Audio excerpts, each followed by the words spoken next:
us the goods. He says the Biden administration should also provide more details on what led to the search. Ohio Congressman and Ranking Member of the House Intelligence Committee, Mike Turner, joins me. Good evening, sir. Greta, good to see you again, and great talking to you.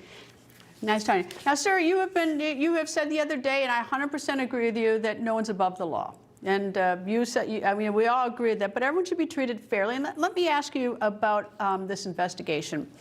One of the things that the Justice Department is investigating, the most serious crime, at least according to their pleadings that they have here, is espionage. And as a lawyer, and as you know, is that every crime has elements to it.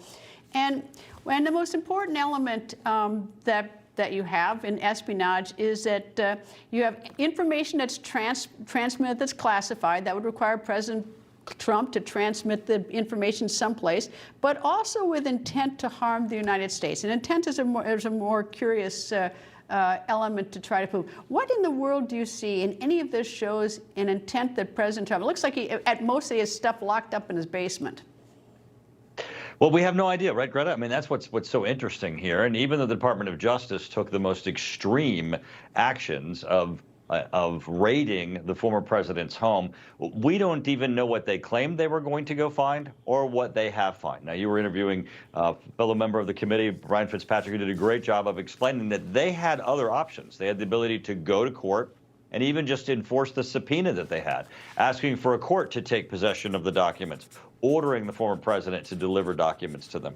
None of those actions were taken. They went all the way to raiding his home, spending 9 hours in. Well, that's what we want to know, because I believe, and I know certainly on a bipartisan basis people believe, to go to the level of invading the home of President Biden's political rival, the man that derailed Attorney General Garland's path to being on the Supreme Court, and certainly with the issue of the unequal treatment that has occurred between Hillary Clinton and Donald Trump in the past on other issues, and the fact that we know that the FBI has used bogus information in getting a warrant previously that was targeted to this president in the FISA courts, they should have a pretty high bar. This must rise to the level of an immediate national security level in order for them to go into his home.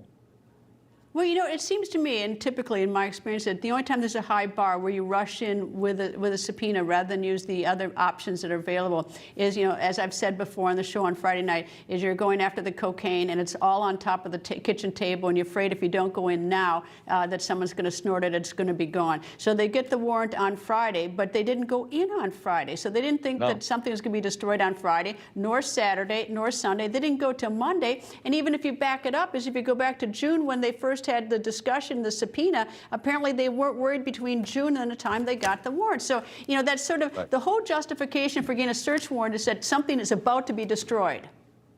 Oh, right, or there's some, you know, immediate threat, and that's why we've said show us the goods. So the members of the Intelligence Committee, and certainly what's known as the Gang of Eight, which is a smaller group even of the Intelligence Committee and leadership from the Senate and the House, you know, they should be producing these documents to us. Now, they don't want to release the affidavit, as you've been reporting, to the public, but they can release that affidavit to us, and they need to tell us, what did you say you were looking for, and what did you find?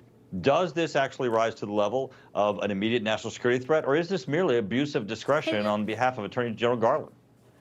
All right, suppose they did let you. You looked at it in the skiff, and you read it one of two ways. And that you thought there was something very powerful and potent there and was justified, and then the other you thought it was ridiculous. Would you come out and say either way? I mean, now I realize you wouldn't be able to release the contents, but will those members of eight tell us? Well, we would have the ability to tell us to tell you our impressions. I mean, I can't tell you the contents of classified material, but I can certainly tell you what the impression. For example, here's some examples of things that if they were in these boxes would be completely irrelevant. Zawahiri. I mean, we were tracking down Zawahiri. There were documents certainly that were marked classified with respect to the hunt for Zawahiri, where he was, how we found him, and obviously the actions that were going to be taken. The Biden administration declassified all those. All of the news channels have reported how that unfolded, and yet certainly down in the Intelligence Committee and maybe other places in the government, there will still be documents about this hunt that would be marked classified that are not currently classified. So the fact that the FBI reports we have classified documents doesn't mean they really do. Are these classified or not? Did the president himself, even President Trump, while he was president, declassify them? Do they rise that level? And of course, the overriding question is, why does he want any of these documents anyway? But anyway, that's, I guess, what the Justice Department thinks there's a sinister motive. But we'll find out. There's so much more to learn on this. Just the beginning of the investigation. Congressman Mike Turner, thank you, sir. Thank you for having me.